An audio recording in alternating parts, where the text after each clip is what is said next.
It was a bluebird day and the last moment of American innocence. Living was easy, money was flowing, democracy was flowering, the Cold War was over, and the United States was luxuriating in a new type of peace on earth, one that felt as hard as it is to comprehend today, lasting. Each day transitioned into the next so peacefully and predictably that the era's conceit was that we'd finally arrived at the end of history. In a good way, believe it or not. The first shaky baby steps to the New World Order had been taken in 1982 when Ronald Reagan had finally agreed with the Soviet Union to freeze construction of all new nuclear weapons by invoking the old Russian motto, Dvornye no proverye, meaning trust but verify. He meant that he'd only trust the Russians if they could prove they deserved it, with facts and figures.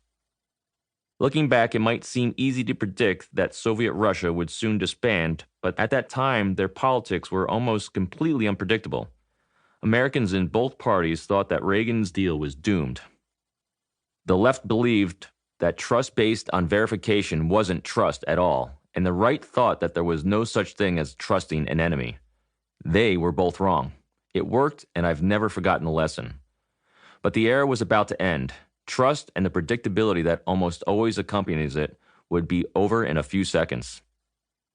A colleague and I were standing in front of a food cart in the Wall Street district, just outside our towering regional headquarters. It was 8:45 in the morning, but I was ready for my second round of coffee. Because I'd come to work at 5 a.m. excited just to be there at such a great time in the long American experiment of trusting only the leaders who act in our own personal best interests. A political philosophy that we call democracy. I heard a thud. It looked like a small plane had crashed into the North Tower of the World Trade Center. My colleague said, "Poor guy must have had a heart attack." "At least it's not terrorism," I said. We rushed back up to our offices where almost everyone was standing at the windows transfixed. A fire truck from a station below screamed toward the scene, and it felt as if we had front row seats to an inspiring display of heroism that would carry the country to even greater heights. But 5 of the firefighters that I saw in the truck would soon be dead, along with hundreds of others. Debris started to fall from the tower, but as it fell, I realized with a sick feeling that it was people, because their arms and legs were flailing.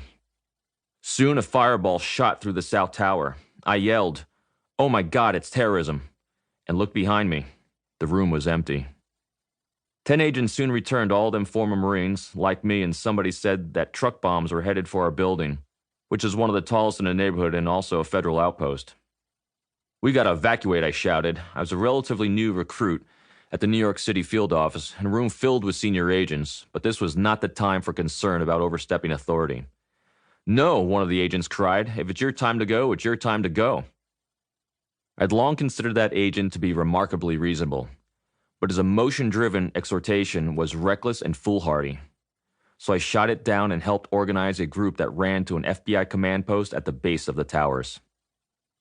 In an act of incredible courage, someone charged toward the towers to help one of the people who'd stumbled out of the building, but the rescuer got so close that he was killed by one of the jumpers.